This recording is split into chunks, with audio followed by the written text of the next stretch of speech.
வணக்கம் நண்பா, welcome to infinite Tamizha YouTube channel.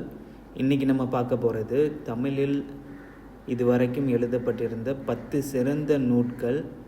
அதில் நம்மளோட கலாச்சாரம், தமிழ் இலக்கியம், வரலாறு, அப்புறம் நம்ம கலாச்சாரத்தோட முக்கியத்துவங்கள் பற்றிலாம் நிறையா அதை பற்றி பேசியிருக்காங்க. ஸோ அந்த நூட்களில் வந்து நம்ம என்னென்ன இருக்குது, 10 நூட்கள் கண்டிப்பாக நம்ம படிக்க வேண்டியவை என்னென்ன அப்படின்னு தான் இன்றைக்கி பார்க்க போகிறோம். வாங்க வீடியோக்குள்ளே போகலாம். வீடியோக்குள்ளே போகிறதுக்கு முன்னாடி சப்ஸ்கிரைப் பண்ணிடலன்னா நீங்கள் சப்ஸ்கிரைப் பண்ணிடுங்க. இந்த வீடியோ உங்களுக்கு பிடிச்சிருந்துச்சுன்னா லைக் பண்ணிடுங்க. வாங்க வீடியோக்குள்ளே போகலாம். நம்மளோட தமிழ் வரலாற்றில் சிறந்த 10 நூட்கள் பற்றி பார்ப்போம். வாங்க ஆரம்பிக்கலாம். சிலப்பதிகாரம் தான் நம்பர் 1 நூல்.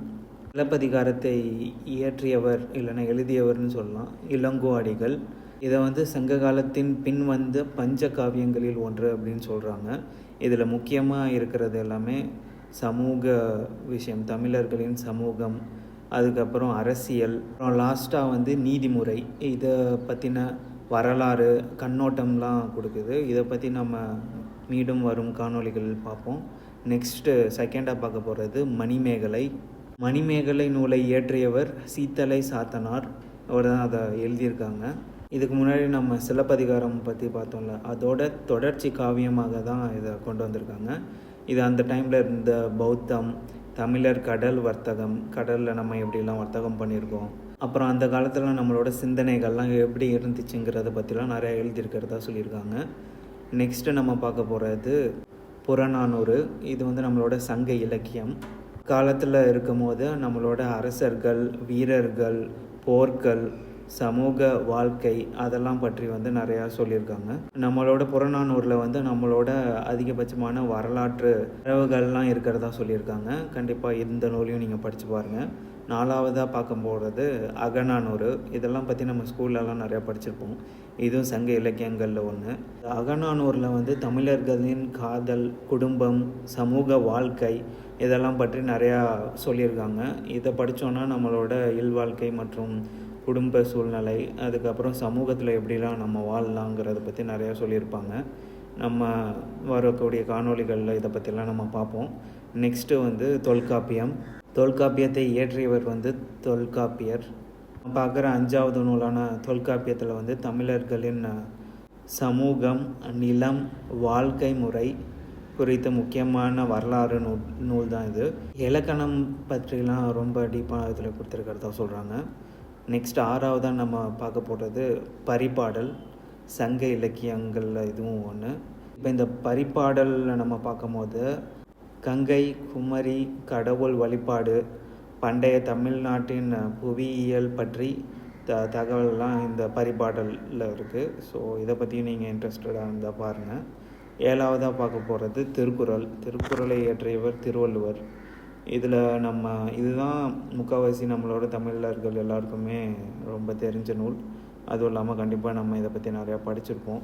இதில் முக்கியமாக நம்ம பார்க்கும்போது வாழ்வியல், அரசியல், பொருளாதாரம், நெறி ஆகியவற்றில் ரொம்ப சுலபமாக எல்லாருமே புரிகிற மாதிரி ரொம்ப 2 லைனில் வந்து சொல்லியிருக்காங்க. ஸோ இது வந்து உலகத்துலேயே ரொம்ப ஃபேமஸான நூலில் ஒன்று. இந்த நூலில் வந்து நம்ம கண்டிப்பாக தினசரி 1-2 படித்தோன்னா நம்ம நிறைய விஷயத்தை கற்றுக்கலாம். 8வதாக நம்ம பார்க்க போகிறது பெரிய புராணம். இதை இயற்றியவர் சேக்கிழார். 8வதாக பார்க்குற இந்த நூலில் வந்து சைவ சமய வரலாறு, சோழனின் ஆதரவு, சமய சித்தாந்தம், இதெல்லாம் பற்றி வந்து விளக்கியிருக்காங்க. 9வதாக நம்ம பார்க்க போகிறது கம்பராமாயணம்.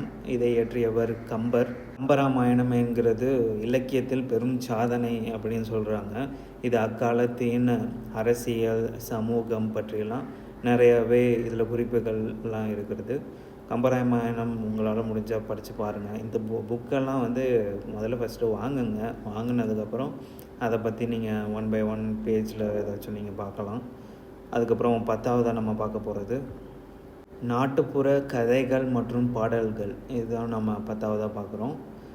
இந்த விஷயம் வந்து எனக்கு தெரிஞ்சு தனிப்பட்ட புக்கு மாதிரி இல்லாமல் மொத்தமாக தமிழர்களோட நாட்டுப்புற கதைகள் மற்றும் பாடல்களை ஒன்றிய ஒரு நூலாக இருக்கும்னு நினைக்கிறேன்.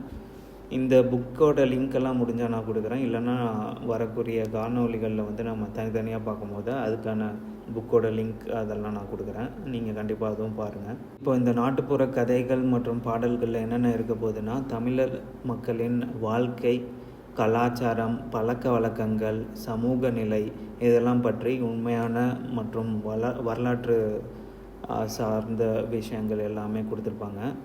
இந்த விஷயத்தெல்லாம் நாம் நெக்ஸ்ட் வீடியோவில் சின்னதாக நம்ம பார்க்கலாம். ஸோ இந்த காணொளி உங்களுக்கு பிடிச்சிருந்துச்சுன்னா கண்டிப்பாக சப்ஸ்கிரைப் பண்ணிடுங்க.